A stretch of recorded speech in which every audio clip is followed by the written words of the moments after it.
Just one moment, guys. They were having a little bit of a tech issue, so I'll just entertain you guys in the meantime. But make sure you hit that like button and share. We got a pretty big show today and a lot of cool stuff. Not only Andrew Yang and his book, but also going to be discussing RFK Jr. and his switch to independent run. Also going to be taking a look at Gavin Newsom and appointing his new appointment, which has some interesting background and potential future implications as well. And so a lot of interesting stuff. They're popping back in here now. I mean, apparently now the audio works fine. So well, hang on, it's really blown out. It's really blown out. Okay. How's that? Is that better? No, that's that's a little better. Keep going down if you're turning. Well, that's our speaker, not our microphone. Is that better? You like Jen sounds fine. You sound blown out.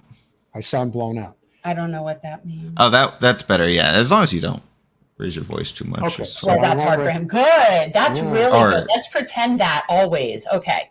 It's kind of like tin candy That a was bit. so weird. So did the whole intro wasn't there? Correct. Well, the sound was there like for the countdown, but as soon as you Right. guys And then we came went, in, okay, so hello. Hey! La la la. Hello, welcome to Monday Afternoon Generational Change. I'm Jen. I'm Peter. That and was kind of awkward. It's really It's good that we weird, came though. on it. Yeah, but you know, this is kind of one of those weird things where it would make so much sense knowing our history that it would happen on a day like today. Yeah. And we would have like a faulty mic situation. Yeah. That Okay. was weird. But what's weird is that we always test before, and you tested before you went Yeah. in, so it was working. Mic's still distorted. I don't know what that means. What does that mean? Oh my goodness. All right, I have an idea. it just sounds almost like it's being like post-processed and garbled a bit. How do we? Oh my God, I don't know what to do. All right, I'm gonna try this one more time. So it's coming from over here. let's see what happens. This happens sometimes doing stuff live, but it was Actually, you can blame probably Jen's husband for this because No, we're not blaming anybody 'cause Wait, you sound better now. I'm messing Did you do with it. something? Tell me what's good. This, Is that- this sounds better. that sounds better. How about Yeah. what about this? Is that good? Yeah, that sounds good. Well, I guess have Jen come back, make sure she sounds good. Well, but- they should be the same. Hold on. All right. Well, let's see. Okay, how's that? Perfect. Okay, good. So All right. obviously, yeah, I'm going to have a little speaky speak with the husband. He has been, my husband, for anybody who doesn't know, is like a lifelong comic book collector. And I finally have convinced him after all these years that now is the time to disperse the comics, you know, because we can't take them with us in the afterlife. And so now he You and can't my take son, them with you? you cannot. And so the comics, which for people who don't know, require offsite storage, which I've had What about since. books? Well, there's lots of books, but no, my husband only reads books with pictures. And so that's just the way it is. I gave up on that a long time ago. But so now he's been auctioning and doing these live auctions with the comic books and has this whole, I can only imagine what that crowd looks like. But anyway, Guys, for We're those here. of you, yes, we are here. We're live and we're sounding okay. That's the most important thing. And we did it just in the nick of time because, you know, kind of like writing a book. You got a deadline. You better make it. deadline. An extension, anything like that. But for those of you who have obviously been following politics at the lengths that we have obviously been following for quite some time, there is, what would you call it? Sort of like a titanic shift in the political environment. Seismic shift. There's definitely change in the air. There's no question about it.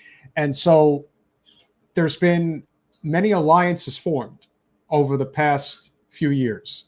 And one of those great alliances is with former presidential candidate and mayoral candidate of New York City, Andrew Yang, and his wonderful volunteers, the Yang Gang.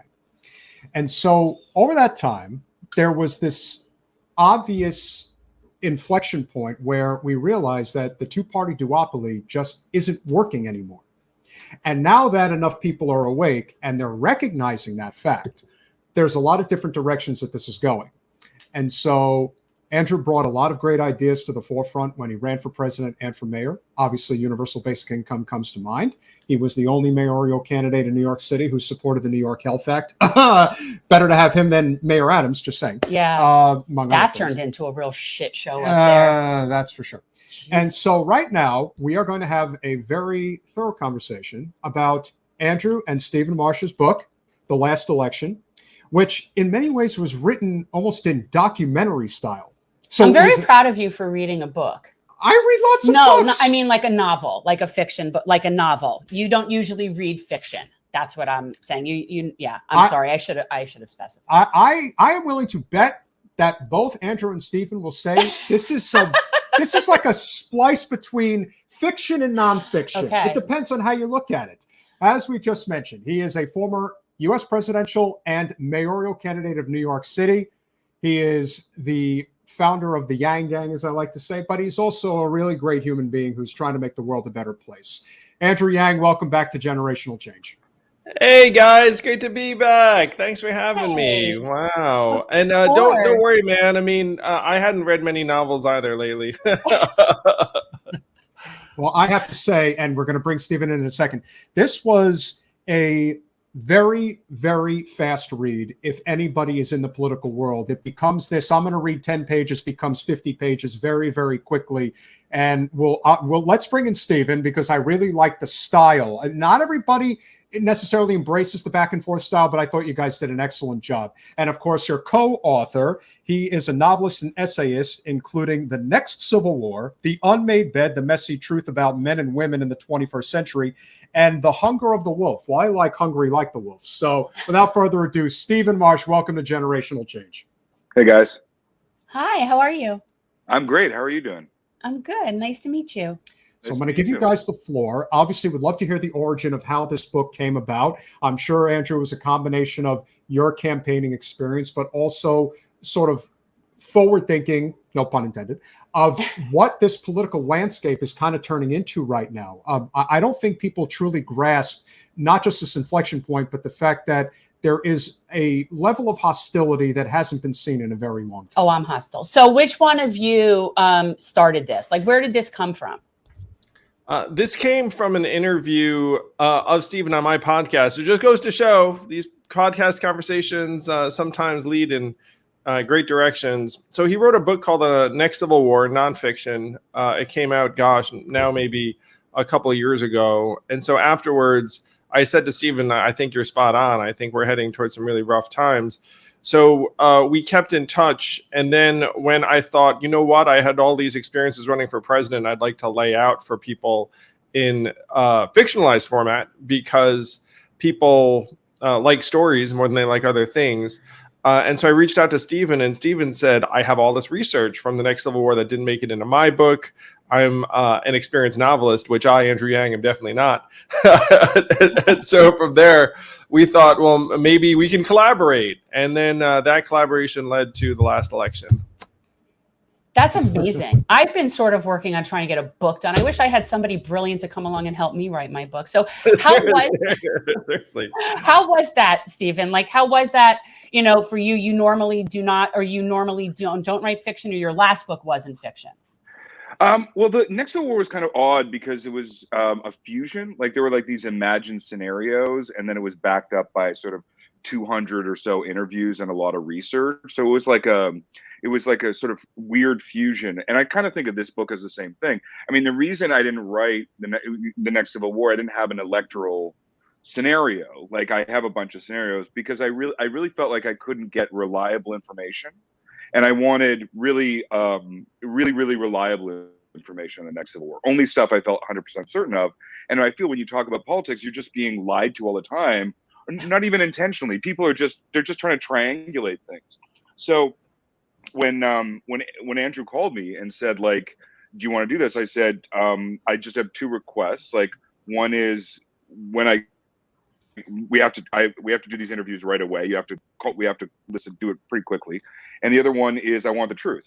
I want to know how American politics actually works.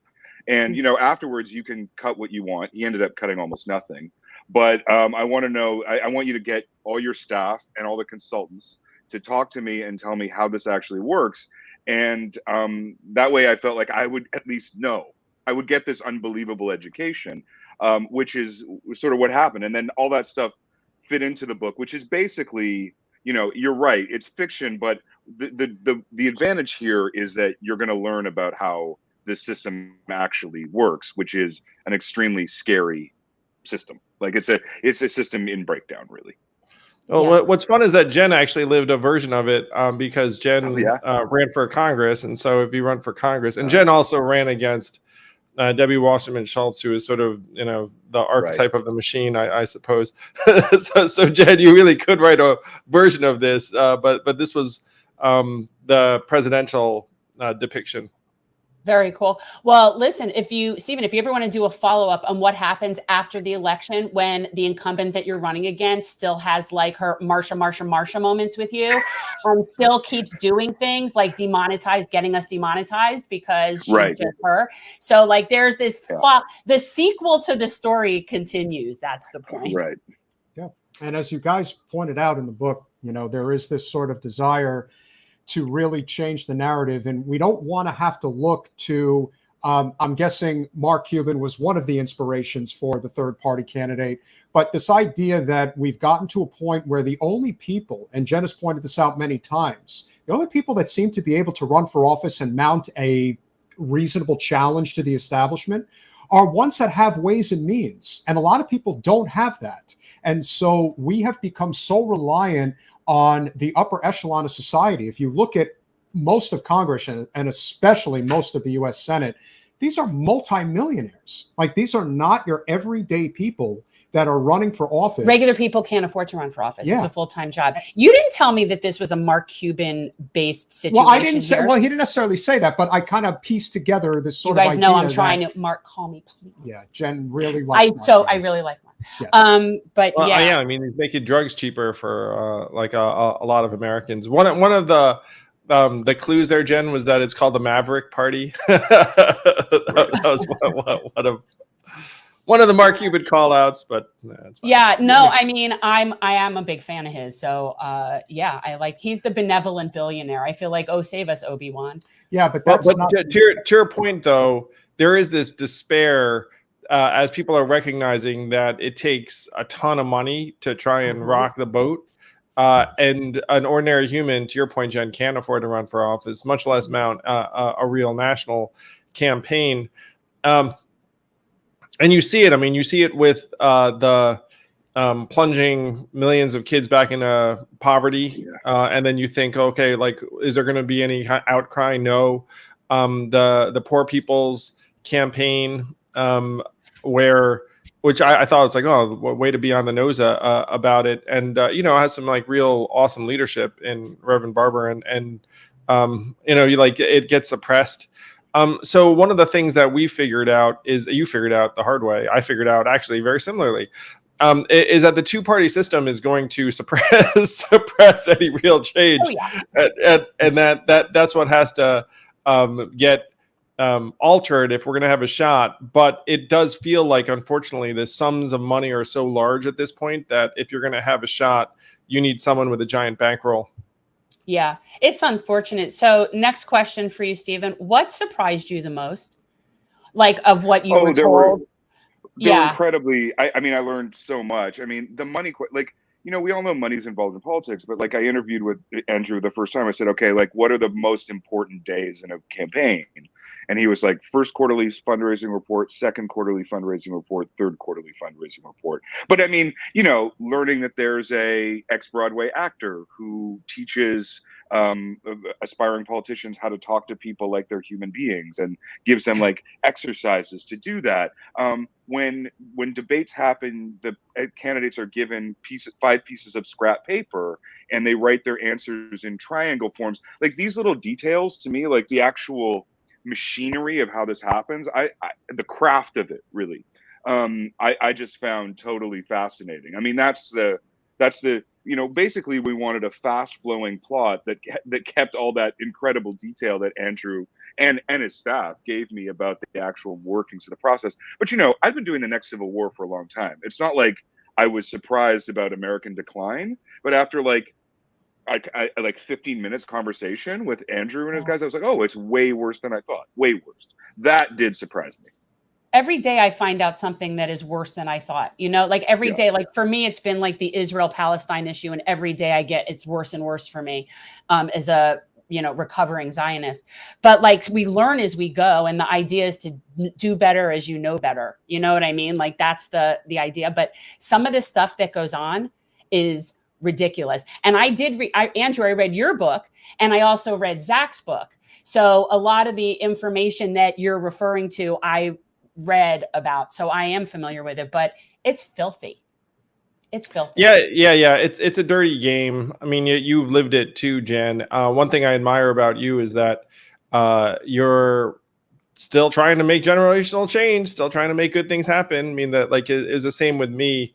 And you and I are unusual. I mean, one of my pet peeves is that there are folks who have run, who have vast resources, let's say, and they didn't stick around after like it didn't work out. And a lot of them got shivved by the system. but they didn't say to themselves, like, how am I gonna, get the system back? Instead, they were like, screw it, didn't work out for me, I'm out. And I think a lot of it is because you subject yourself to a certain sort of public effacement and treatment that if you're really, really rich, you're just really not used to at all. You know, I mean, everyone just kisses your ass in business, in the business world, and then in the public eye, you just get like, oh my gosh, all these people are yelling at me all the time, and then they just throw down and we're like, yeah, forget it, I'll just go back to doing things where everyone has to treat me like I'm the end all be all, and that's something that is going to keep us from making progress. So kudos to you for sticking around, Jen. I'm trying to do the same. Well, you are, but this is the difference. You didn't wake up one day and decide, I'm going to run for office. You had a thought, you had a mission, you had something to bring to the table that you thought was a worthwhile venture, that is a worthwhile venture. And so it wasn't about you, it was about the concept and the movement, which is what it is for me. So people that run just because they want that job, then when they're done running, there is nothing there. Whereas like for me, and I also support the idea of service-based campaigning so that you create this service community momentum that we got people involved that normally aren't politically active. And then you just sort of keep community involvement going. But that's only when people are like organically involved. And it isn't just, oh, I want that job. It is, I think, very interesting the way that this book was written. As I said, it's written not in the reverse, but almost in like the Pulp Fiction kind of way, where multiple stories are happening at one time and they're kind of intersecting in a lot of different directions. And I know obviously there is the campaign component. Everyone's on edge, especially when things heat up, and especially if there's money and you can make things happen. But the character for me that really stands out when you talk about why people become so nihilistic about politics is the character of Balfour, which represents the consultant / operative class of politics. Yeah. And that to me is what, when people see that, when people realize that we're literally going to spend X amount of time focused on whether or not Representative Bowman intentionally pulled the fire alarm, because that's the most important thing in the world. That's the consultant class at its finest. Neera Tanden is the archetype of that particular person, but they're everywhere. And I think you really hit it very effectively in this book that I think people should really recognize, is that even when things are going straight to hell, there's always going to be somebody with their hand out saying, give me a few $100,000. I'll make this person look like a turd, because at the end of the day, it is the broken system that is reflective. I mean, when Jen ran for Congress, there were those types of people. Granted, it wasn't at that scale, but there were still those people who were like, the microcosm. Oh, we're going to make her suffer. We're going to make her look bad. And they did the same to you. And then there were times where you ran and you may have said something that people may not have agreed with, but they didn't want to have an honest conversation about why they disagreed with you. You see, that to me, that is the loathsome end of the political arena, that people, once they get a taste of it, the average person does not want anything to do with it going forward. And I think you really hit that effectively in the book. Well, thank you for that. It's one reason why it's been important to me to continue to have like a community and voice and podcast the same way you guys are doing, is because you realize that the only way out is to build our own machines. Like there's going to be a machine that tries to defend those within the machine over and over again. And the discontent with the machinery is just going up and up. Now, unfortunately, the discontent, I think, is going to wind up manifesting itself in really negative and destructive ways. And what you'd like to do is have it be channeled in positive ways. But there are certainly this consultant operative class that are right there in the machine, ready to do its bidding and get paid a lot and really do not care at all about the public. I couldn't believe they were real. I mean, it was the kind of thing I was the kind of thing where I was like, oh, this is something you get from the movies or something like this. And then when I met them, I was like, oh my God, like about the 17th time I was talking to Zach and Andrew, and they, we're building this plot together. And Andrew's like, and they kept saying like, well, we unload the book then, or they would unload the book after this, or so. And I kept being like, when you say unload the book, and that would mean like bring out the negative stuff. I was like, is there an actual book? And they were like, oh yeah, there's an actual book written about every major American politician, and it's got. And I said, can I see one? And it's everything bad they've ever done, right? And I'm like, I'm 47. What would a book about? I have lived a completely private life. What would a book about me look like? I mean, I shudder to think. I think any reasonable human being could get to the point where it's like you could write a book about anyone, right? Like, so it is incredibly destructive. And I think one thing that Andrew and I really share is this notion that the problem is not really people; it's these incentives that are built into this system that just ruins people. And that's kind of why we wrote it as a novel. Because it means that in a novel you see how people are changed by situations and how like they're bad guys and good guys, but it doesn't really matter when the system drives everyone into these terrible incentives. Yeah, we definitely incentivize the wrong things here. We've got everything inside out and backwards in a really bad way. That's for sure. And one of the great components also of the book, which is sort of translated into this area of where we stand today, of course, is the issue of, you want to call it the deep state, you want to call it the military industrial complex, you can call it what you want, but there is a shadow government that does exist. It's very real.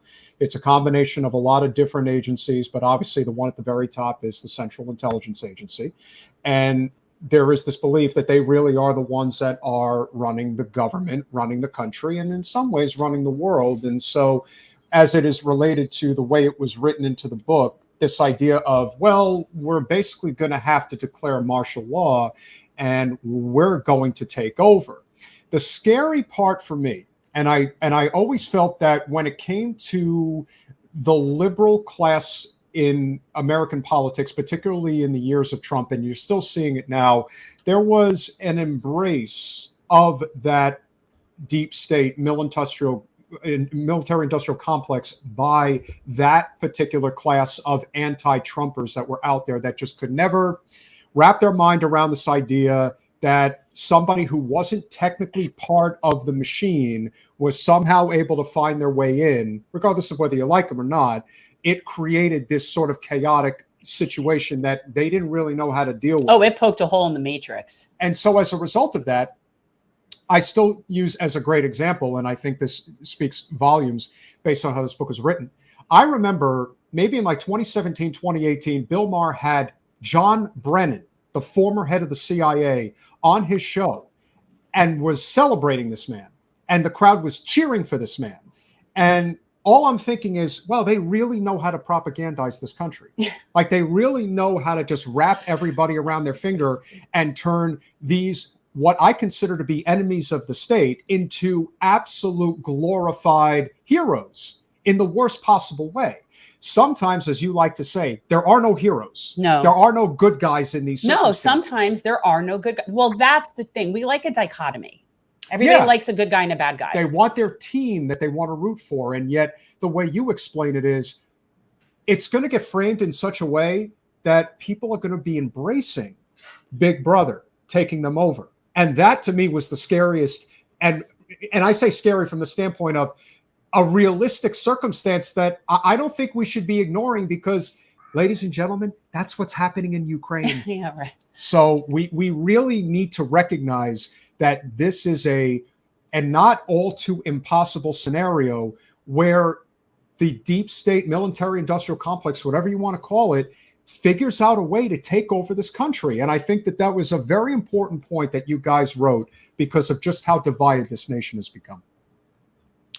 Yeah, when someone asked me what the most likely path is for the U.S., I answered this without thinking, and when I answer without thinking, it's probably what I really think. But I said, I said we're probably going to slump our way into authoritarianism, and I still think that's the case, where Americans are getting so disillusioned and nihilistic and negative and checked out, and like they'll throw our hands up, and then when there is some kind of strong man or usurpation of political power. Like a lot of Americans will be like, all right, it'll be like that.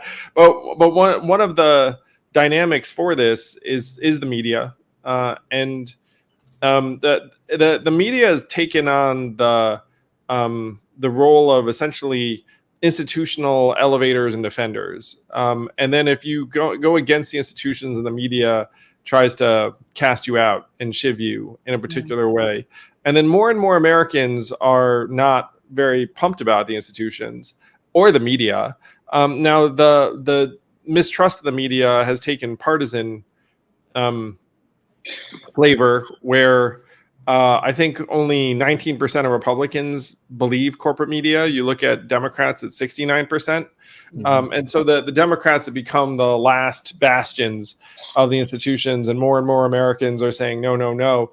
One of the fascinating things really has been the challenges to the establishment on the left, because the Democratic controlled media, you can see them kind of springing to action when there's something going on that side. They're like DEFCON 1. Yeah, and whereas on the Republican side, it's more muddied and complicated, because what's funny is that a lot of the Republican voters don't like institutions, don't like the press. If you say to them fake news, they're like, yeah. And also a lot of them don't even like their own party, is one of the things that someone explained to me. It's one reason why, if you have something like get rid of party primaries in a state like Alaska, like a lot of Republicans will vote for it. By the way, getting rid of party primaries is going to be on the ballot in Nevada again, Arizona, Idaho, maybe some other places. So that's one of the big opportunities in this cycle, is that if you can get rid of party primaries in enough places, you might have a different, more people-focused approach to government. What would that look like? I'm trying to pick, like, what kind of primaries would there be if it wasn't party primaries? So Alaska is the best illustration, Jen. They voted to get rid of party primaries in 2020. And then in 2022, what they did is they had every candidate participates in an all-candidate primary. So you had Sarah Palin and then another Republican, and then Mary Peltola runs. They all run in the same primary. And then the top 4 candidates get through to the general, and then they get chosen via ranked choice voting. So this is how Mary Peltola beat Sarah Palin, which I'm going to suggest is an awesome thing. But it's also how Lisa Murkowski fended off Kelly Tshibaka, who is a Trump-endorsed challenger. And Lisa Murkowski voted to impeach Trump. And then Trump came for revenge, but there was no Republican primary. So it was much harder for him to get revenge. And then it essentially went to ranked choice voting, and Lisa Murkowski won, let's call it, 52-48. So it wasn't a slam dunk, but it's one reason why I'm pro ranked choice voting in this way. If you get rid of party primaries and have ranked choice voting, then our leaders actually are accountable to 51% of us, which is the dream. Right now, you imagine that they're beholden to 51% of us, but they're really beholden to the 10 to 12% who control the primary, which is something you experienced too, Jen. Yeah. No, the primary is a train wreck. So basically, I find it interesting, though, that what we're talking about are red states that are now having what sounds like a jungle primary followed by ranked choice voting. That's what that sounds extremely progressive for some of those red places. I find that very telling. Well, what it is, Jen, is it's extremely liberating for voters, because you can actually vote for whoever you want. You can't get bullied. The party doesn't control it as tightly. And to your point about the nature of the states that have done it, the 3 states that have voted this in are Maine, Alaska, and Nevada. And I guess you'd call Alaska and Maine reddish, and then Nevada is purple. Libertarianish. They're libertarian places. They kind of are like very like. They're independent. They're independent minded. They are. And so Arizona taking a shot. Arizona is purple, I would say. Very, very, very swingy. Idaho is reddish. So it's fascinating. Who's considering it legislatively, which is unusual but awesome, is Wisconsin. And they're purple. That's not surprising, though. That's not surprising. Wisconsin has a very long history of like populism. So it's populist, really, is what it is. It's power to the people. It's power to the people instead of power to the parties. So this nonpartisan primary shift that could return power to the people is in some ways the primary mission of the Forward Party, because our mission is power to the people. And the only way to get power to the people is to, frankly, take it away from the parties.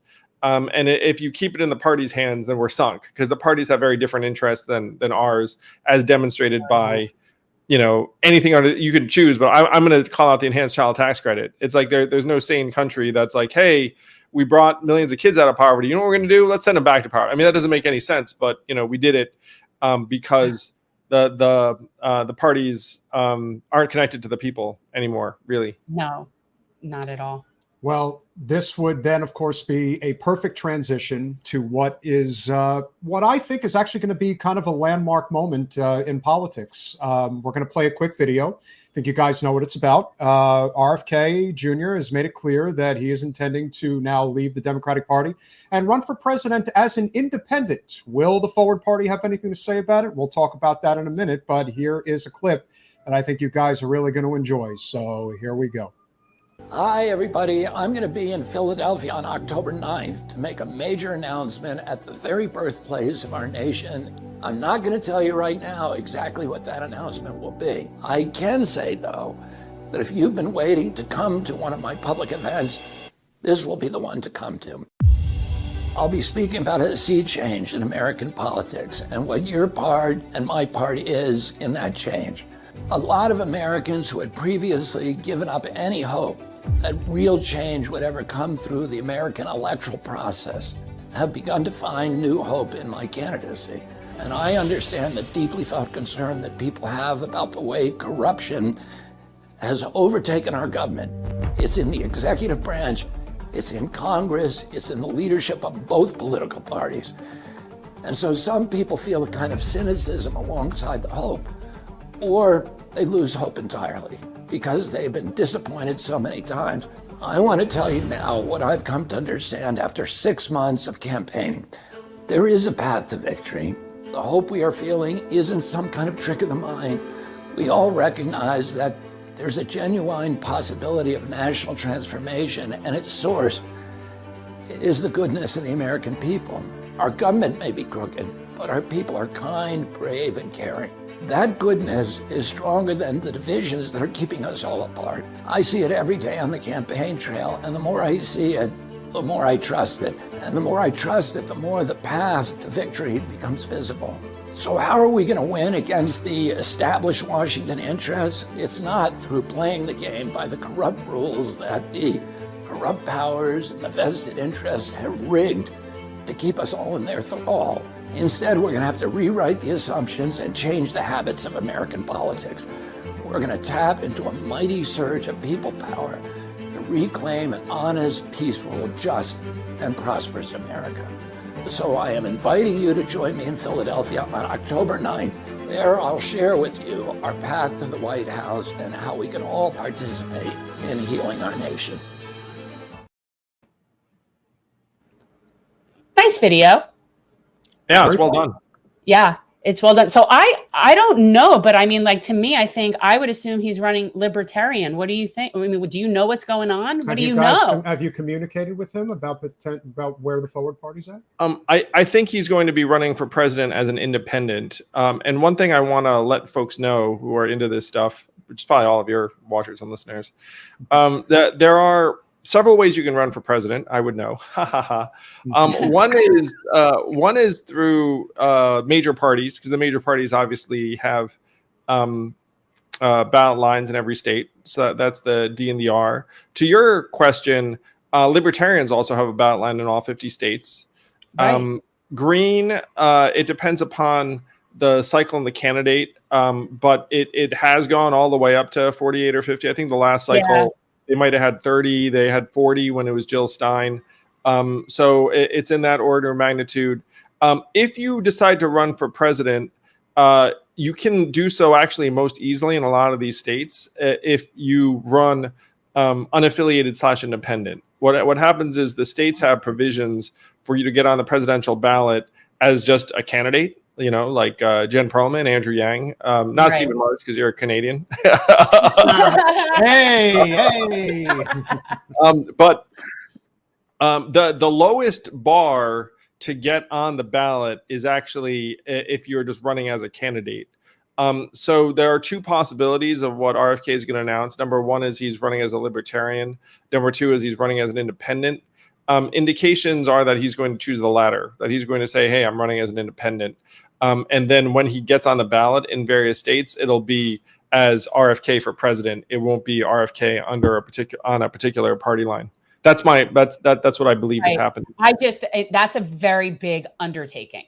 Like, to me, that's a much bigger undertaking when you have to like do that and have initiative in every single state. There's no infrastructure in the state. Like that's a lot harder than working within a party. And to me, he's always struck me as libertarian anyway. So I just figured, why not? The thing, and Stephen would like to get your thoughts on this, the thing about where this country is right now and how we can bring it back full circle to the last election. The thing that RFK has been talking about, and he's the only candidate that's been talking about this for the past several months, quite frankly, is the heart of what has essentially destroyed our country from an economic standpoint. We have a complete free-for-all when it comes to the wealthy basically owning everything. And that, of course, is related to his very pointed statements regarding single-family home ownership in this country and how it's changed, especially in the last few years, with the likes of course, BlackRock, State Street, and Vanguard, which combined in the trillions upon trillions of dollars of private equity, by the end of this decade, are expected to own 60% of the single-family homes in this country. If people cannot see and did not heed Andrew's warning, not just with automation, but how everything is becoming concentrated into the hands of a few, and how you will never be able to build generational wealth ever again, is the point of his statement. I don't agree with a lot of what RFK says, but I 1000% agree with that economic message that if we do not deal with the likes of BlackRock, Vanguard, and State Street, this country is literally going to reach a point of no return.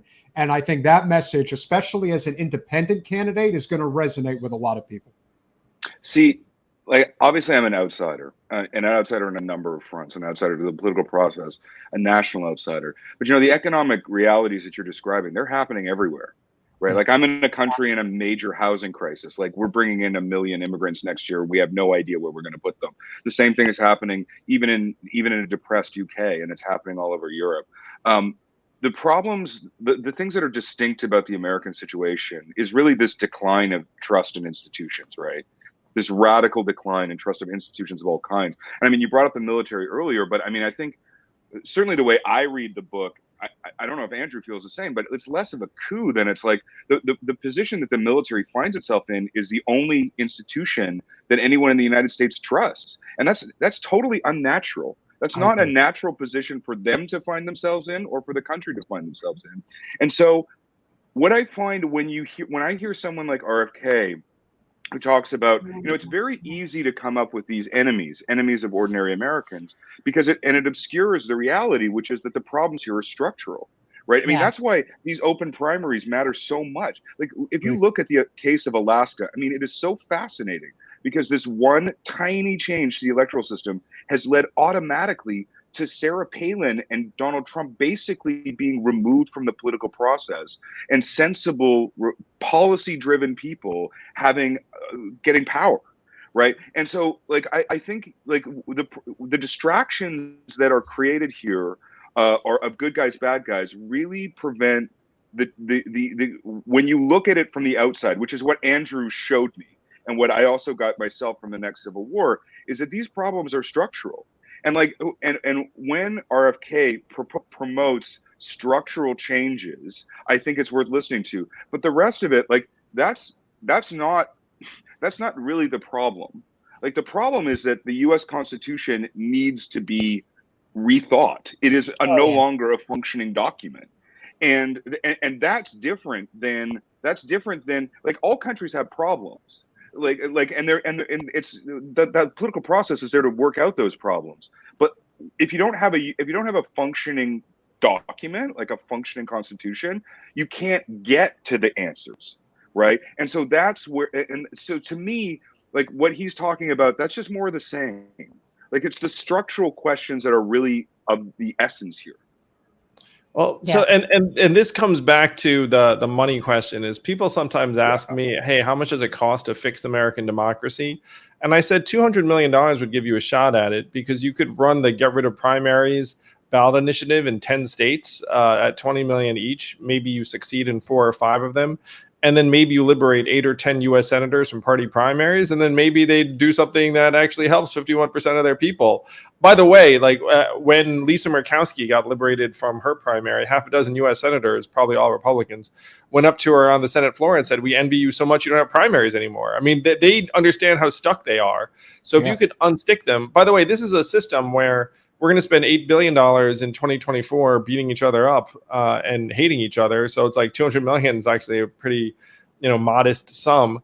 But the flip side, 200 million is a lot of money. Like, where the hell are you going to get $200 million in this day and age? So my mission with Forward is to march around to folks who are throwing up their hands and said, hey, all is lost, and say, well, if you put up some money, like, we might have a shot at this thing, at saving the day.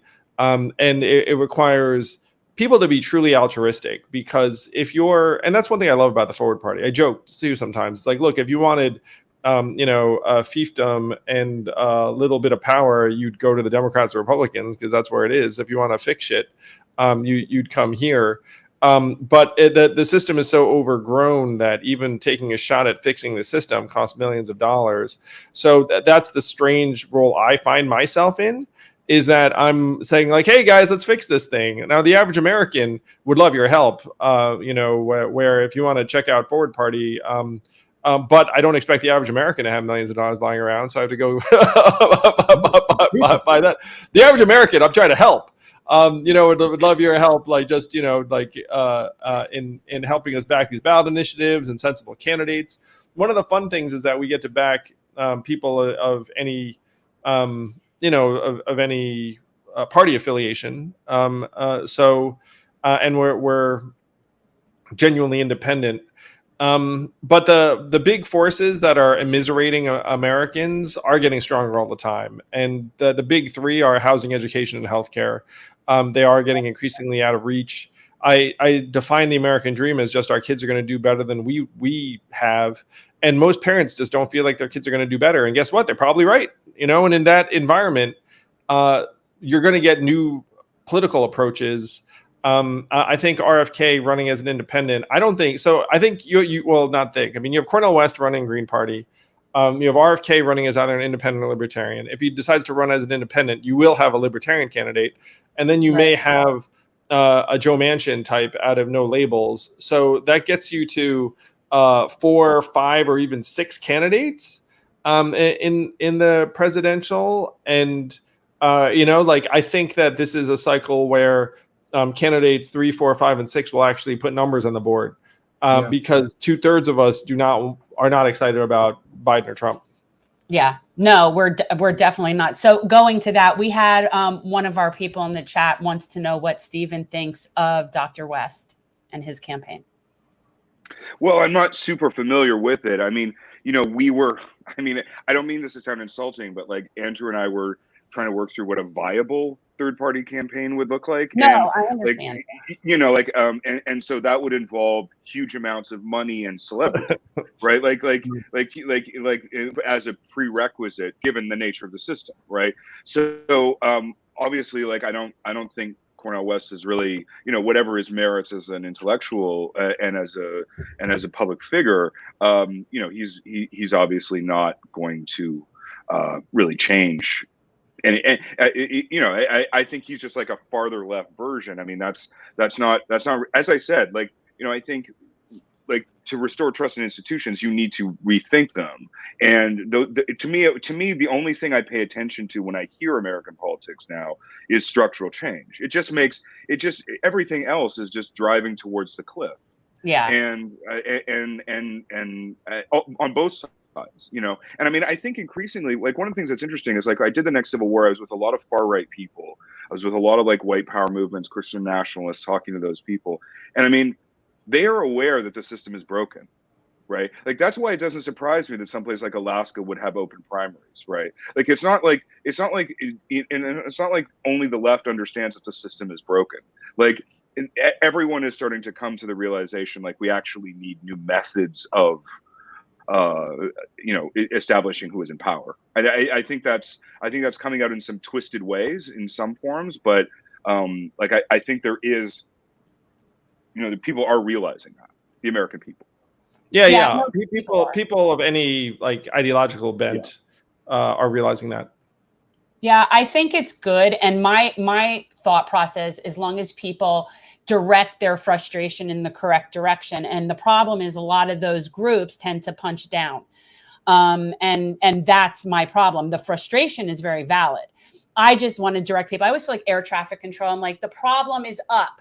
The problem is never down. Don't look up. Yeah, don't look up. But like, and that's the problem, is that those people look for scapegoats to blame, and they're never really aiming in the right direction. That's my only problem with that. What do you guys think should be the biggest lesson learned from the last election? What would you like readers to take away from it? Because the scary thing is, just over a year ago, we saw a film called Don't Look Up, and it was almost trying to like warn us of this is the road you're going down. Oh, we're all going to die. And I feel like her every day. And so this book, I thought you weren't nihilistic. What the hell happened to you? Hang out with Andrew Moore, you'd feel a lot more positive about the world. Nihilistic. But the last election, in a lot of ways, is another Don't Look Up moment, where you're basically being told that if you don't recognize that this is a class war, you are really going down a very dark road where it may never recover. And I mean, that's my lesson. What would you guys hope that people who read the book will learn as well? My hope when someone was reading this book, they'd be like, wow, is that realistic? And then they would think to themselves, be like, yeah, it kind of is. You kept on having these things mount. I don't know if you had that experience when you were reading it. And then if you don't like the fact that this stuff is on the table, then what the heck do we do? I mean, in many ways, this is supposed to be a heads up, a warning, a cautionary tale. We don't have a huge amount of time. I've been motivated by something a woman said in a conference a number of years ago, where she said, why does it feel like we're in a path that we know is leading us someplace we don't want to go, but no one can do anything about it? And I think that's the way a lot of Americans feel right now. And so that's what the book hopefully is trying to give you a sense. It's like, if you don't like what's in this book, then what the heck are we going to do about it in real life?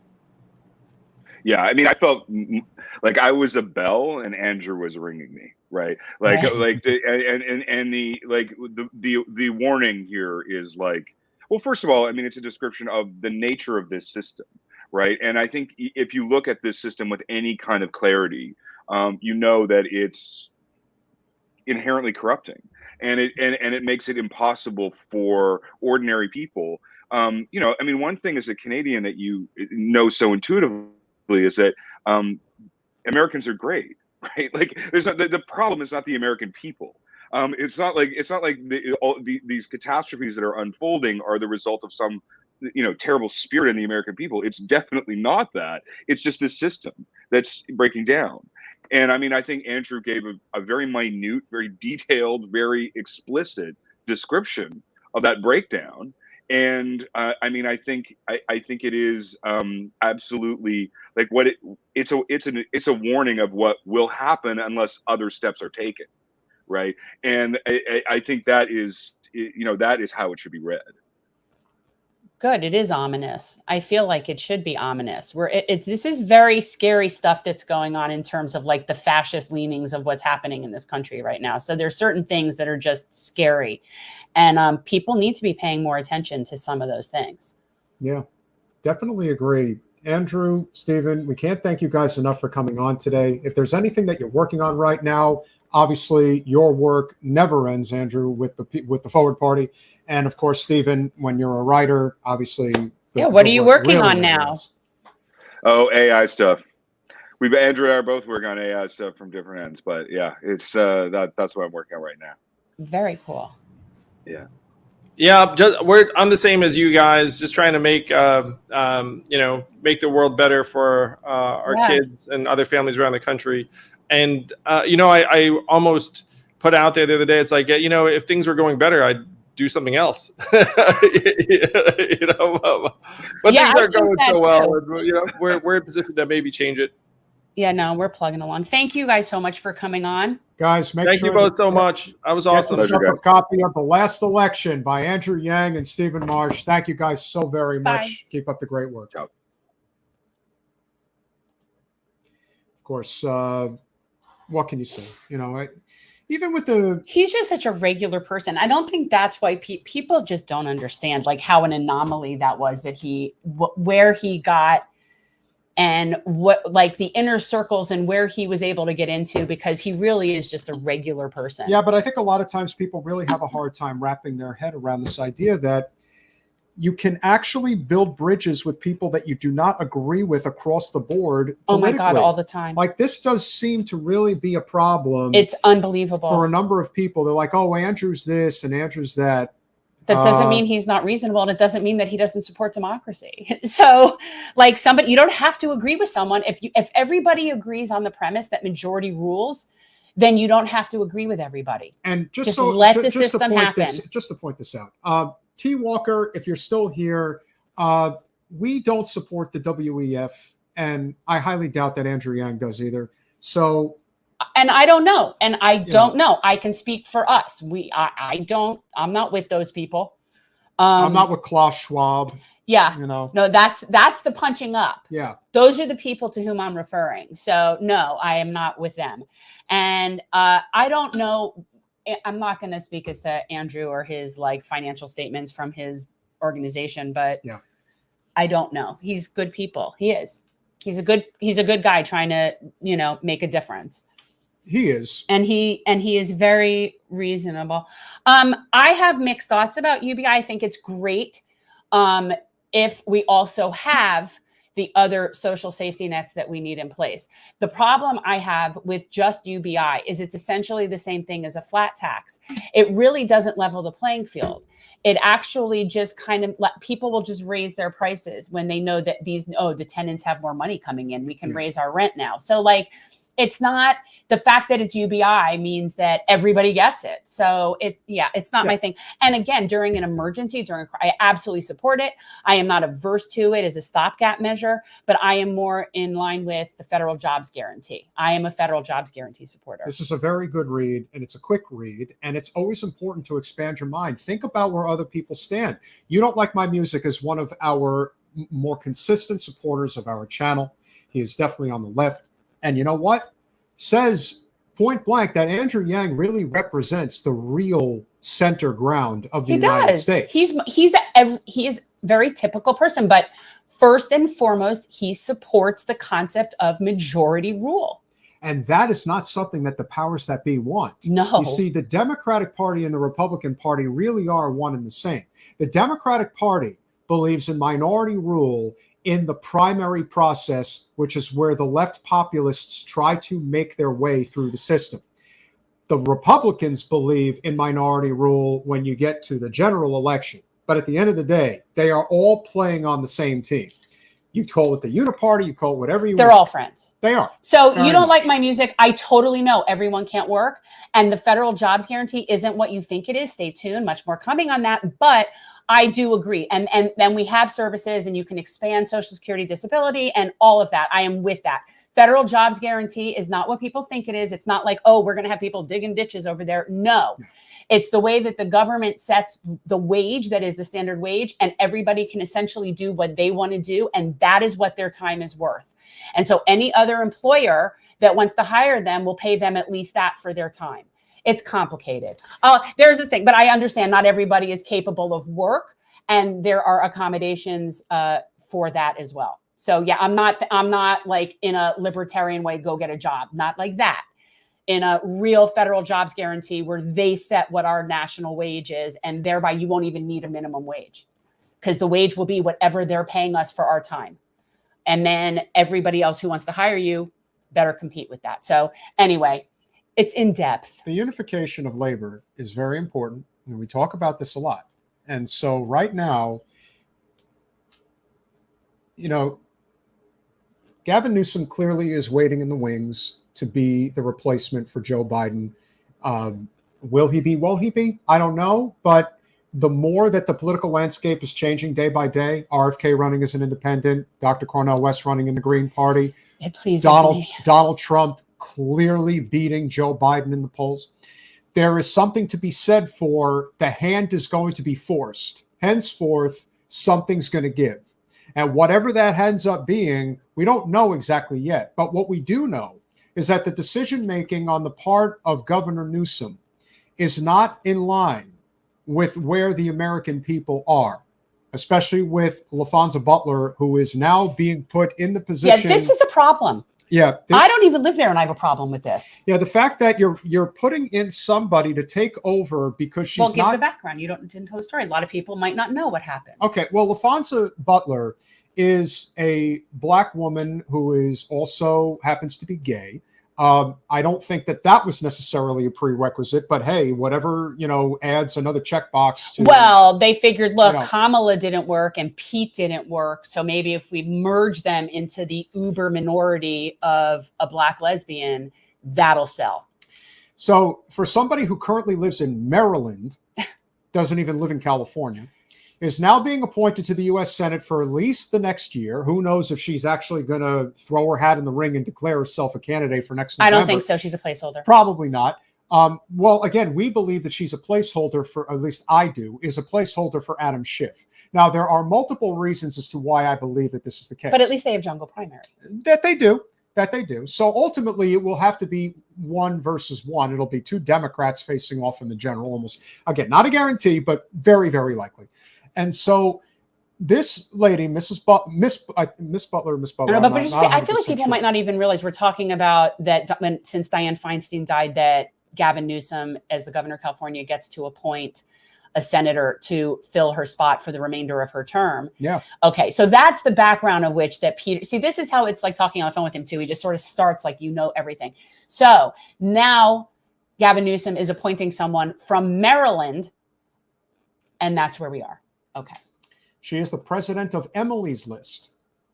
Now, Emily's List is it is an organization that is in lockstep with the Democratic Party establishment. Now, what does Emily's List focus on? What is their organization? Pro-choice women. Okay. Pro-choice Democratic women. Emily's List was originally, has always been about electing pro-choice Democratic women to office. Years ago, like most things, it started out good.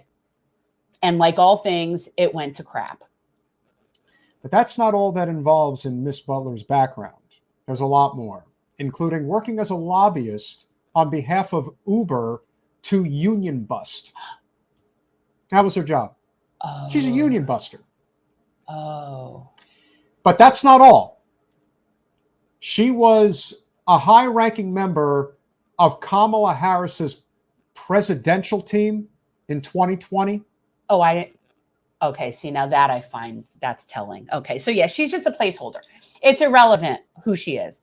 She's a placeholder. He's going to stick her there because what he wants to do is appoint Adam Schiff, but he knows that he can't do that without all hell breaking loose. Now, my understanding, and someone correct me if I'm wrong, I could be wrong about this, but I am pretty sure that Emily's List is essentially backing Adam Schiff for the U.S. Senate. So, is that true? Take with it what you want. Like they officially endorsed him over Barbara Lee. That's my understanding. It's my understanding right now. Again, Emily's List crossed over a long time ago, and they have absolutely endorsed men over women. Sure, but not. I don't know that I've ever seen them endorse men over pro-choice. Well, don't get me wrong. I wouldn't say that. Adam Schiff isn't pro-choice. Right? No. I know, but I know for sure that Katie Porter and Barbara Lee are. Yes, Katie Porter and Barbara Lee are. I'm sure they are. So that's the problem. So she's holding the place for Adam Schiff. But this is a real problem. And so we're going to play you a really brief clip so you get an idea of exactly what's going down and how corporate media is framing this set of circumstance. California's governor confirmed overnight he has named a replacement for the late Senator Dianne Feinstein. Fundraiser and labor leader Laphonza Butler will be appointed possibly later today. The head of Emily's List, which raises money for female Democrats, will serve the last 15 months of Feinstein's term and could run for a full term in 2024. Now, if she does, Butler would become the Senate's only Black woman and its first ever Black member to be openly gay.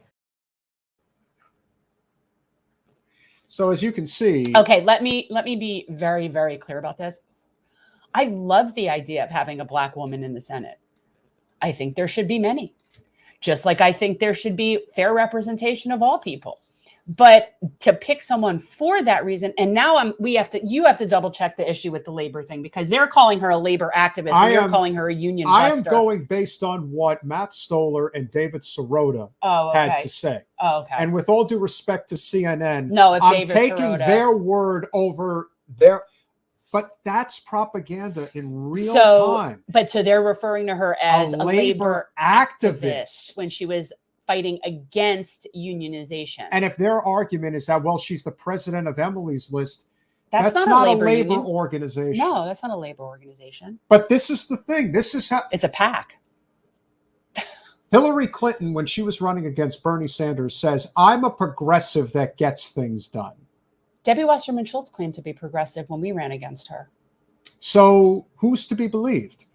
I can assure you that whatever CNN is saying is something that I wouldn't believe. No, if this person was first of all, if this person was affiliated with only Kamala Harris's campaign, that would be sufficient to make me understand. So this is how you put it together. This is how, like, people who ask me, like, where do I get this is how you piece it together. So they know, Gavin Newsom knows that he can't just appoint Adam Schiff because that wouldn't work. But that's who they really want there. So what's the best way to do that? You have to appoint the placeholder who will also be amenable to what you're doing to ultimately to your plan. Sorry, I'm dying over here. You should, first of all, it's disgusting that you're putting that in that. That's meant for water. It's not meant for sludge or whatever that the sludge that you're drinking. That is not sludge. Oh, that's sludge. So that's the thing. So this woman is, she's the placeholder. And she's the person that obviously has been vetted by Nancy Pelosi and all the people that are ultimately in charge of this decision. Colin, you're going to have to be more specific pertaining to her pro-union labor activist. Are we talking about pro-union? That means she's on behalf of management, or is she on behalf of, like, I don't know. Yeah, like those specifications are important. We need to look, because I wouldn't necessarily second guess David Sirota. Yeah, I don't want to jump around on this. All I know is we'll double check it. If she is the president of Emily's List, it's corporate special interest for the Democratic Party all the way. Again, she was part of Kamala's team. And that's indisputable. And that's enough. That's enough. So right there, if you're part of Kamala's team, then that means you're Team Clinton, which is also the same thing as like Team Pelosi. And they're all Team Schiff, right? They're all the same. So she's coming in as the because he said he wanted to appoint a Black woman. So there you go. So that's why, if it ultimately ends up being, I think, look, I like Katie Porter and I like Barbara Lee, even though I have numerous issues there, and we'll explain the Barbara Lee issue in a minute. But I think the Democratic establishment with Adam Schiff would have a much harder time trying to support him over Barbara Lee in a general election. I think they would have an easier time against Katie Porter, even though Katie Porter is also a darling of the liberal voting bloc because of her ability to do what she's done on Capitol Hill with her whiteboard. Call it a prop, call it whatever you want. But yeah, no, I agree. I think it would be, and in reality, Barbara Lee to me is somebody is near retirement age to me.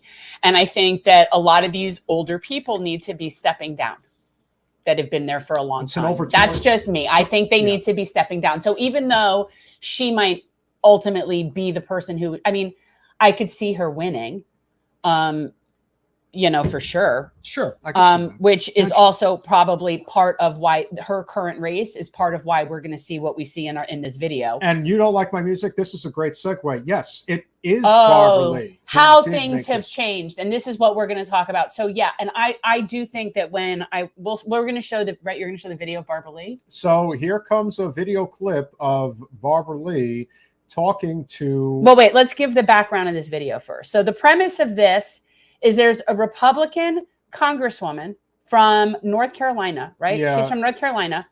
And Is it Sinclair? I think I is don't her know. name? And you'll see. And she's putting forth an amendment so that federal money doesn't go to the Clintons, to the Clinton Foundation, to the Clinton, whatever name of their new venture, whatever the Clinton name Foundation. of their thing is, to the Clintons. Okay.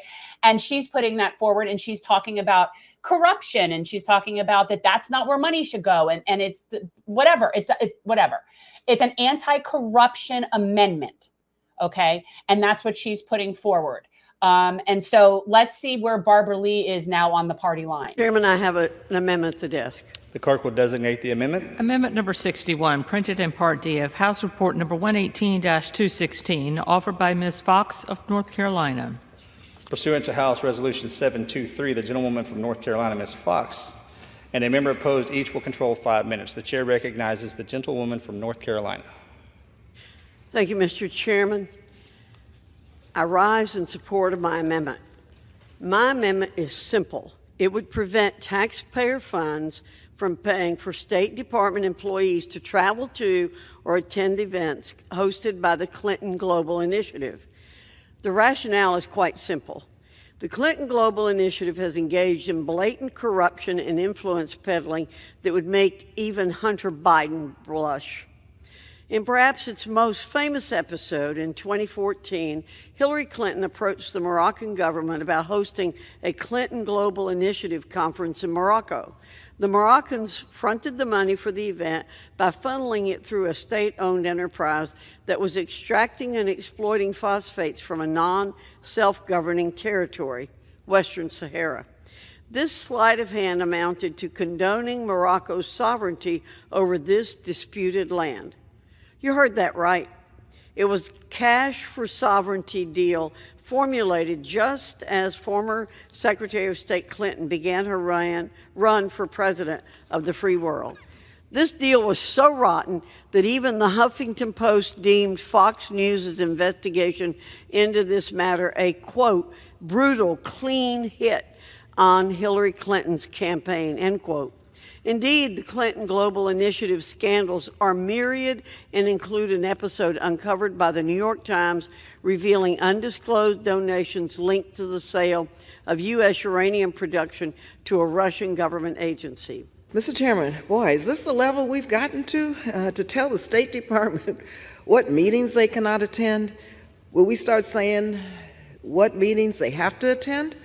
The Clinton Global Initiative is a platform for government, philanthropy, business, media, and academia to discuss identified problems and to brainstorm solutions.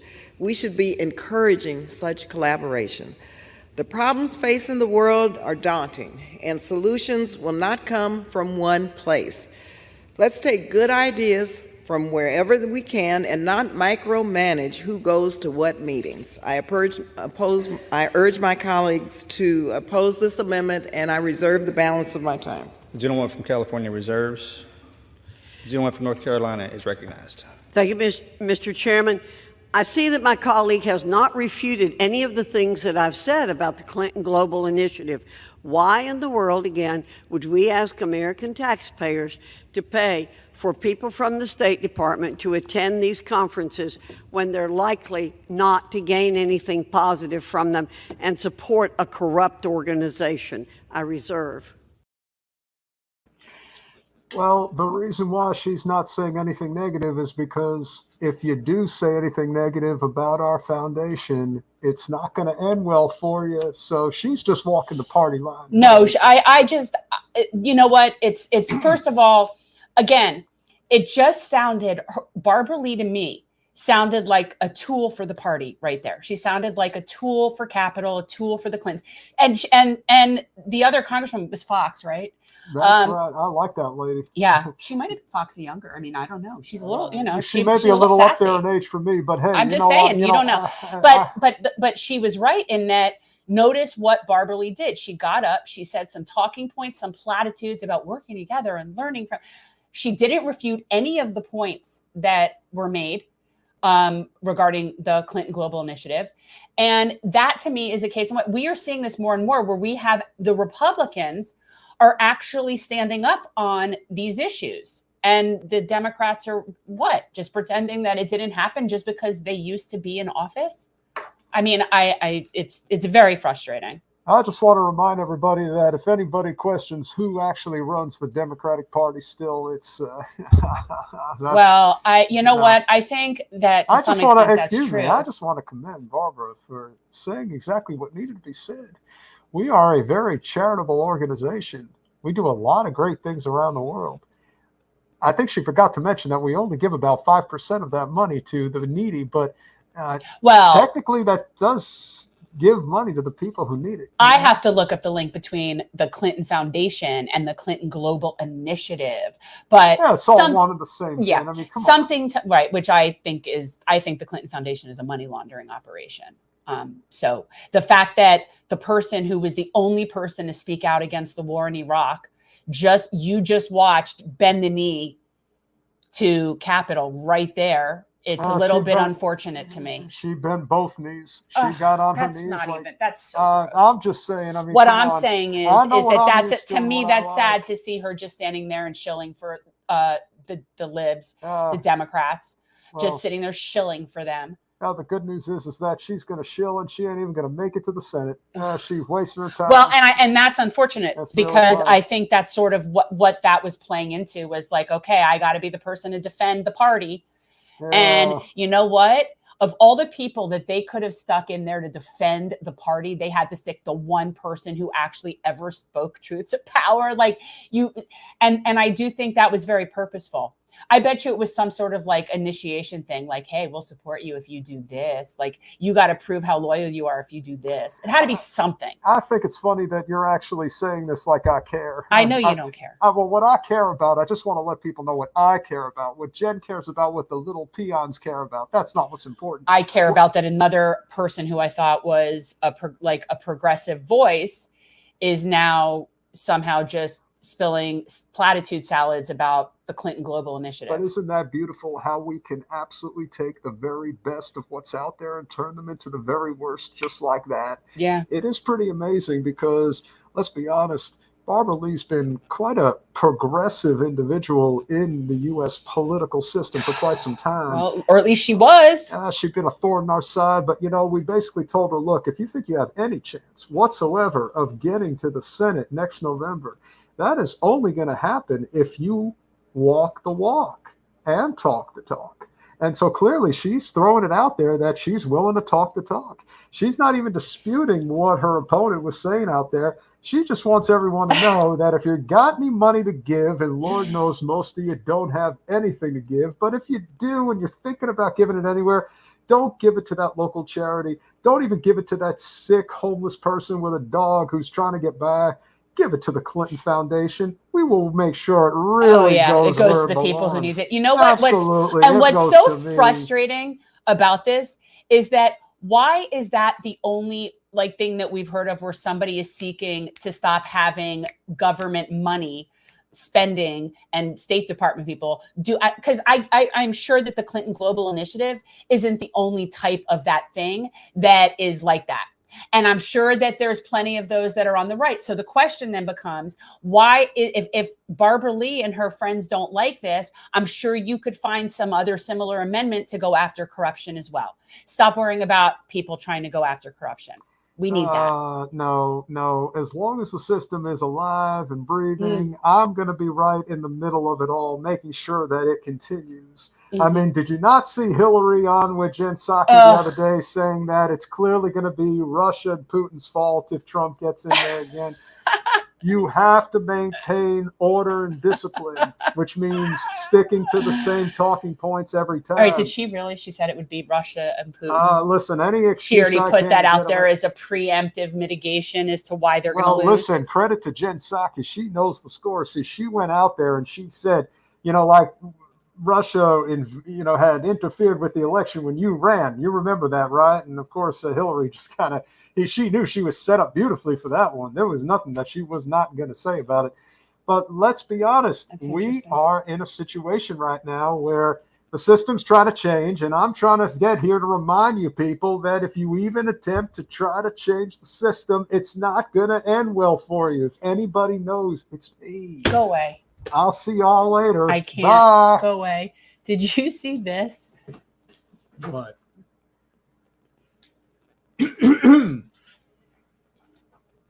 Is, you know, I mean, and if that's what I'm assuming you're basing that on like yeah, polling. I mean, listen, it's always possible that a lot of the decisions that people make, like, I don't know the problem.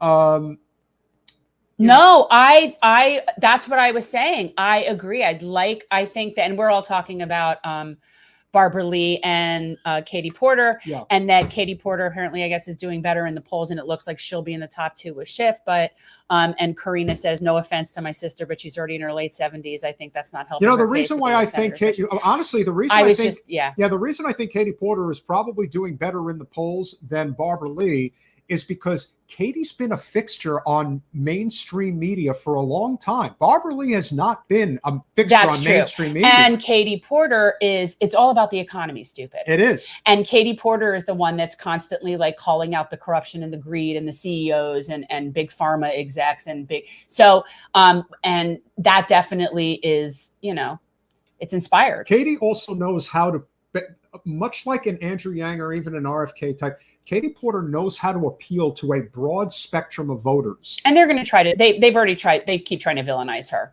And I don't know whether or not she's a nice person. I've never met her. I don't know. She's not my friend. And here's the thing, I don't care. Katie Porter can be a bitch on wheels for all I care. Does she govern well? And as far as I can see, she's one of the very best we have in the U.S.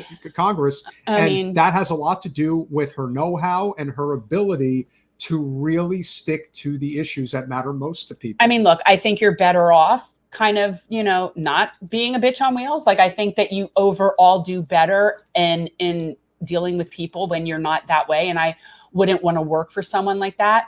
But yeah, at the end of the day, as somebody who would be, I guess, just a national constituent, I like somebody calling out the filth. And I listen, like I said, I don't know Katie Porter from a hole in the wall.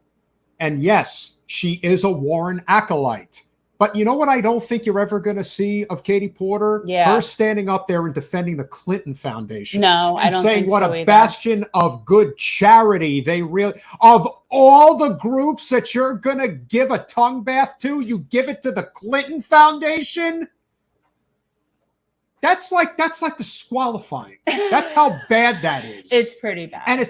And this is where, you know, you hear this a lot in the left circles where they're like, you can't criticize AOC. You can't criticize Ayanna Pressley. You can't criticize Ilhan Omar. Why? Because they're on the left.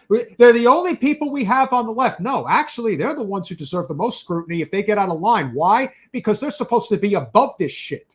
And for whatever reason, Barbara Lee decided, for whatever reason, and she did this the day after Dianne Feinstein passed away. So you know that there was political calculation. Oh, there's a whole situation. Yeah, there's a whole thing going on. Does she think that that's what's going to help her Most win? people don't notice that, though. Well, but here's the thing. We notice that, but most people don't notice that. That was not posted on national media. This was taken off of C-SPAN and put on the Forbes channel, and that's how we got it. This is not out there for everyone to see, but that's not the point. The point is who is Barbara Lee signaling to? We know what she's doing when she makes a statement like that.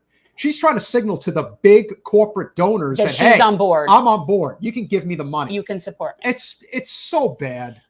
Yeah, well, maybe because what Karina's saying, maybe because she's down in the polls, maybe she's like, I'll do it. I'll simp for the Clintons. You know, I don't know. It's disheartening. And I also would like to see the older people pass the baton. The other thing I don't ever see is Katie, when you talk about Katie Porter compared to someone like Elizabeth Warren, I can't see Katie Porter ever accusing Bernie Sanders of being a sexist. The other thing, and listen, Katie Porter, that's Porter, a snake thing to do. Katie Porter is Katie Porter's 25 years younger than Barbara Lee. That's going to matter to voters. It just will. It needs to, especially in California at this point. Yeah. It's like Barbara they Lee, literally just had an old senator die. And so I would be thinking if I were a voter in there, I mean, do I want to vote to the next oldest person in? Maybe not. And again, I appreciate Barbara Lee's history, her voting record. There is nothing against her in that capacity. No. And yes, she will be, by the time she is sworn into the U.S. Senate, she is going to be approaching 79 years old for the first term in the U.S. Senate. So you kind of have to, it's not a good got to plan. be honest about what is the intention, to serve one term, maybe to try to get a second term. And end up like Dianne Feinstein. Katie Porter's in her early 50s, and if there's anybody, and I mean anybody, that should be in the upper chamber, it's somebody like her, because that's a person who is not going to just go along to get along. It's not who she is. Katie Porter was on the banking committee and was thrown off of it by anti-Maxine Waters. Why? Because she was going too hard at the corporate banks. That's why she got thrown off. You see, everyone and there's another one, and everyone who wants to defend the system, and this idea that, well, Katie can only sit on so many committees. Katie made it very clear that she wanted to be on the banking committee. Now, she wasn't going to stir up trouble, and maybe she always intended to run for the U.S. Senate and knew that she needed to play ball to some degree. We get that. But never deny the reality of what Katie Porter represents and why people have come after her the way that they have. It's because Katie doesn't play ball the way that others will. And maybe that was Barbara Lee's calculation with making that statement. But there are plenty of other statements that you could have made that could have been just as establishment friendly, but not as in the mud, sycophantic, and just in the swamp. That was a swamp statement.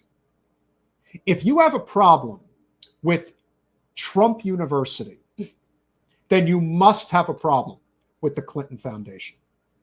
There's no excuse. No, the Clinton Foundation's worse, because the Clinton Foundation, let's ask Haiti what they think of the Clinton Foundation. Sure. But my point still stands that somebody, if you asked a liberal voter who's hearing that, and you ask them, what do you think of Trump University? What's their response going to be? That's a scam.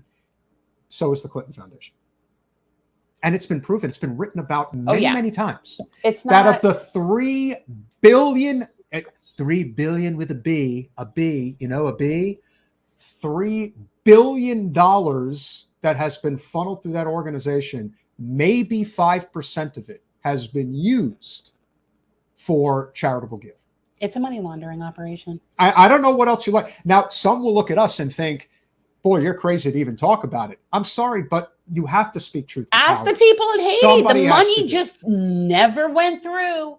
The money never came, and the news never covered it, per usual. And if you look, you can find information about what happened after the earthquake in Haiti between the Clinton Foundation and Haiti. Nadia, Katie Porter has effectively been run out of office. They've changed the district lines. Yeah. That's what they did, and kicked her off the committee. It basically has become like a +3, +4 our district, and Katie still won because that's how good of a representative she is. But she knows that that there is the end game. They will do everything in their power. Do you know how much the GOP spent to try to kick her out of office in this last election? $8 million. Wow. And you know that $8 million wasn't just coming from organizations that donate to the Republican Party. It was absolutely coming from Democrats.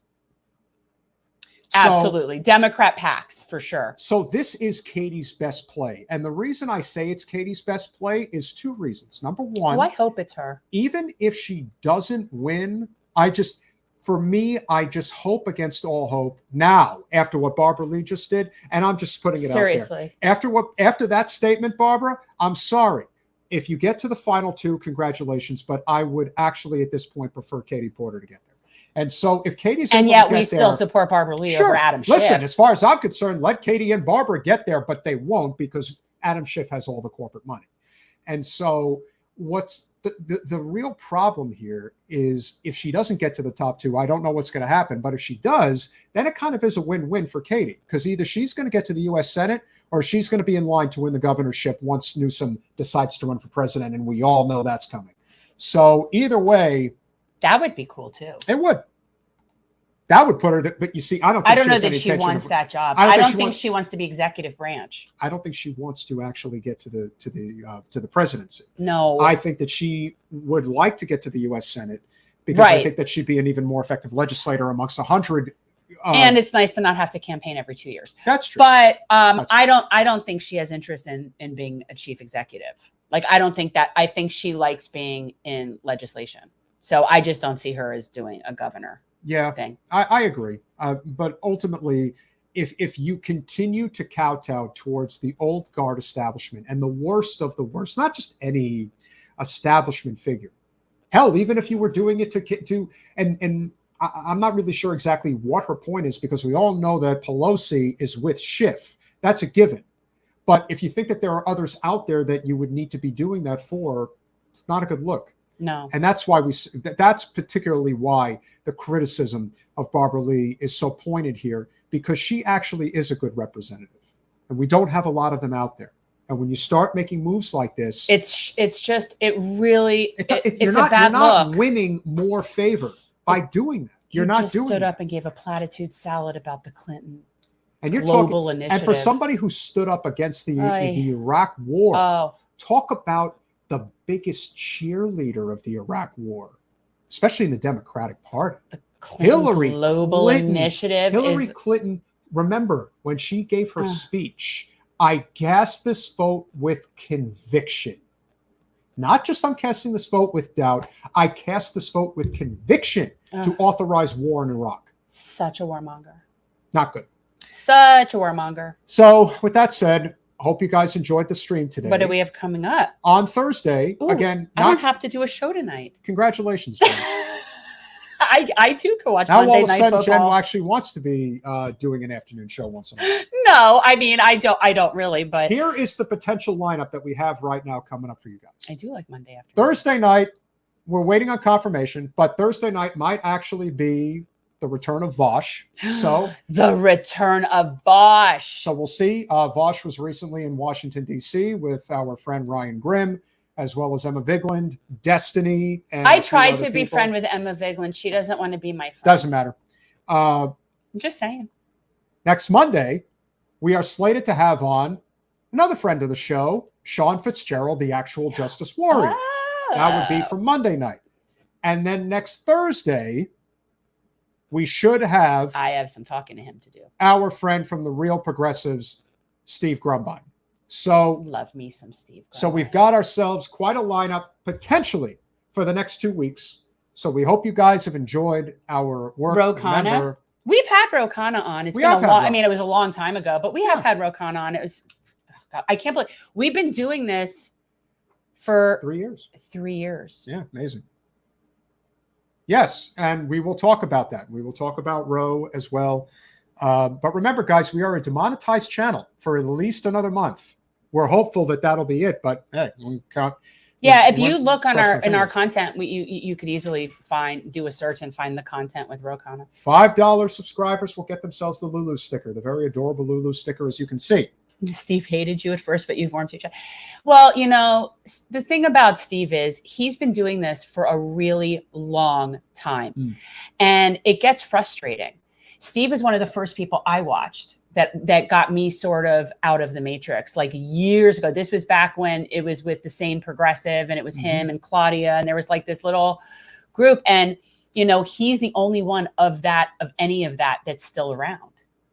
And he's been doing it a long time. So he gets very frustrated. And I feel that frustration. And what are we going to be giving to those for the $10 supporters of the show? So I'm not entirely sure like what we want to do. Do you about have that. anything here to show the audience? You forgot. I didn't forget because we just haven't discussed how we want to do it. So guys, Jen's crafty. I'm crafty. So I have been working a lot, getting inventory up to be able to do some shows. I do jewelry and I also do like original collage. And since we are demonetized, I'm sort of trying to think of a way to maybe raise money. So I was thinking I might auction some pieces. I don't normally like conflate my little art business with this, but crossover. We could do a crossover. And so the art business is Wicked Gypsy Designs. And so, yeah, I was thinking that I could auction off some stuff if you know, I don't know. I just feel like I don't know how much interest Should I people go would grab have. should I go grab a piece No, right now? don't go grab anything. We'll this- bring it up another point in time when we can bring it up next time. I'll bring in a few pieces Fine. but I mean, it would really be more like, oh, you're making a donation and then like I'll sign a piece and send it to you. But no, I did have some idea of something to do for the $10 donation, but I haven't quite figured it out yet. What do the $25 contributors get? You get your jersey, your Here Comes the Sun, Gen Change jersey. It has Here Comes the Sun on the front, generational change on the back. It's really cute. Yeah. And so if you do not want to put your name on the grid, you can always go over to Cash App, $Gen Change. But it really helps. We've been especially demonetized. Right now. Oh yeah, no, we're demonetized until November, and so I'm trying to figure out how to like. We've never really had to raise money. We've always lived even. Like we don't have money, but we've always at least made enough to pay people to do some stuff. Now we're really getting into like I have to figure out a way to keep our bank account open. So. It's really, I mean, like you said, the type of channels that get demonetized are not channels like ours. No. Like you're coming after us? Yeah. Well, Wow. That's why I think it's personal. Yeah. Thank you so much. And no, and we appreciate it, guys. But so I'm gonna bring in some stuff. I think also we should set up a special stream to do an auction if we want to do that. Yeah, we could do that too. I mean, and I just don't know how many of our people. Fate of history. I'm glad to see more online streamers doing real world engagement again, supporting progressive victory. Good. Oh yes. Yep. 100%. Yes, I very much like progressive victory people. I met a group of them. They're in the Discord world. Yes, we know Brianna Wu, of course. Yeah, look, you know, Vosh and Ryan Grimm are friends, and you know, we're obviously always happy to speak with them. And look, we're not going to agree with every plan that they have. You know, it's like we don't agree with Vosh on Ukraine. I don't agree with him on a lot of things. That doesn't mean you throw the baby out with the bathwater. It's like this. There is this idea that you simply cannot engage people. There is a difference between one's philosophy in terms of execution, like, let's say, where do you stand on Ukraine, Russia, versus kowtowing to the Clinton Foundation. That's a completely different and I think the other thing is not only do we now begrudge people affiliating with, going on shows with, having people on that we don't agree with, but it's like, I also can be friends with people like that too. Sure. It's really fascinating. It's not complicated. Well, for a lot of people it is. There are people that just think, like, they're so offended by, I guess, Vosh as a person, which I don't, whatever. See, isn't that beautiful? See how simple that is? Thank you. Would like to think more people can subscribe to that philosophy. But remember, you don't like my music, do me a favor, read Medea's book. Yes, go Medea read. Benjamin. It just can't. It's a recent book. The greatest anti-war activist there just is. read Medea's book. It's short read. It's a quick read on the war in Ukraine. It just recently came out. Remember to get yourself a copy of The Last Election by Andrew Yang and Stephen Marsh. It is very inexpensive. Try to get it from a non-Amazon affiliate. Honestly, I can't say that I don't. I use Amazon. I do. And me not using Amazon isn't going to solve the ills of the world. I try my very best in order to do so. Nothing's perfect, but it's kind of like shopping at a corporate chain supermarket, much like with Amazon. You know when you shop there, when it is the absolute last option. I will tell you, though, that I did stop going to Whole Foods before Amazon had even bought it. But then that, of course, confirmed. It's like I wouldn't go there anymore anyway. But I do use Amazon. I do. And not if I can get it not on Amazon, then I will. Well, Metalopoly, great to see you. The fact of the matter is, we know why. We have a theory. Jen has a theory. I don't really know, but you know. Yeah. I knew when it happened. Yeah. Jen decided to say something in defense, not in support, but in defense of RFK Jr. And that did not sit well with a person who is of my so-called power. Congresswoman. My so-called Congresswoman. We gave her sort of like a lashing about how disgusting and vile she is when she's sitting in her little committee and talking to people who are voluntarily there in front of said committee, people like Matt Taibbi or people like RFK, and the manner in which she speaks to people and the manner in which everybody's anti-Semitic to her. Like she comes off like such a reclaiming my. Like she just comes off like such a vile shrew. So we called her out specifically into how she addressed RFK. And I knew I was particularly like went at it. And I remember after that happened thinking, because there have been things in the past where I'll say something publicly or do something and there will be repercussions. And I'm like, okay, something's going to happen. And then sure enough, we got demonetized. Rufio, again, we tried our very best. I know I put this out there. Colin put this out there, I think on Friday afternoon. This was an exception for a live stream for Andrew Yang and his schedule. So we were able to obviously get him on, and we would do the same for, other guests like a sitting Congress I member. don't mind Monday afternoons, to be honest with you. I can do that and we could have Monday Night Football. But anyway, I digress. Yeah, I mean, I'd be happy to switch. I don't know. I don't necessarily need to do Monday nights. Like I'm not necessarily married to it. Guys, let us know what you think. If you would rather see us go, continue to go, I think we would stick with Thursday nights, but if you think that it would be better to do, let's say, an afternoon show instead of a night show, we're obviously we welcome anybody's feedback. And Metalopoly, you'll definitely want to check out the stream from earlier and get to some key points, like when we talked to Andrew Yang about RFK. Yeah, is that what you're he's often impressed asleep with? by 9 p.m.? Okay. So I don't know what's based. What did we do that's based? Have Andrew Yang on the show, or that And we got talk demonetized? talk about we get getting demonetized. Well, because here's why I do think it was personal. We talk about deep state, Julian Assange. We call out, like, we talk about so much stuff. And then the timing of that was just very interesting to me. Let's not forget that our show is suppressed. It's not just demonetized. It is absolutely suppressed. I've tried looking through search engine. Look, Jen. Exactly. Jen made a very conscious effort when our show was only in its 6th month to have a big live stream in support of Julian Assange. And if you're not throwing yourself on the radar at that point, I don't know what you need to do in order to make that so. But at that point, you definitely got their attention, because there were several hundred people watching at any one moment when we were doing that. And then eventually that factors into the algorithm, and you guys can look it up. It's in our archives. And Metal, we've had Yang on before. Yeah. We have a lot of big people on with small live viewership numbers. We'll do a poll. I don't have any problem with that. I think that that's very reasonable, and I think that people, it's a break in the day. Oh no, there's no poll, Rufio. It's all what I want. Wow, the ego shows. It's not ego. It just has to do with our schedule more than anything. Fair enough. Well, Jen happens to be a football fan like me, and there's Monday Night Football, and there's a lot of good Monday night games on this year. It's not even just that. The truth is that I love the idea of being done with when I'm done here, and then I go pick up Graham, and then I'm done, as opposed to, like, go pick up Graham, and then I come home and I first get ready. I don't know. It works for me. We have no problem switching it around. If you guys are cool with that, obviously Pilates is at 11. It works for me. Yeah. Well, you got to take care of the body. It's all good.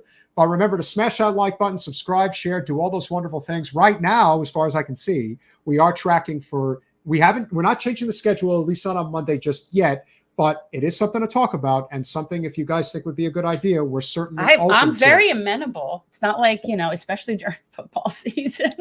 Ben checking in. Yep, COVID has YouTube going wild. It's sad that they don't mention why, but it was just an error that they can't fix. Yeah, well, of course. Well, no, it's because they're answering to the powers that be. That's all. It's all about the powers that be. We are not part of the establishment. We're the anti-establishment. We really are the anti-establishment. Are we? I think so. You think so? I would. I mean, I like to feel like I'm trying to have a revolution. I'm furious. Like, I have so much rage. It's really uncanny, but mine is very specific. So I'm capable, and I feel like I can definitely keep it focused in the right direction. But yeah, no, I'm having a revolution, and I feel very, very I feel a lot different now than I did even like when we started this, in terms of like my conviction on where I stand on things. Last thing we'll say before we go. I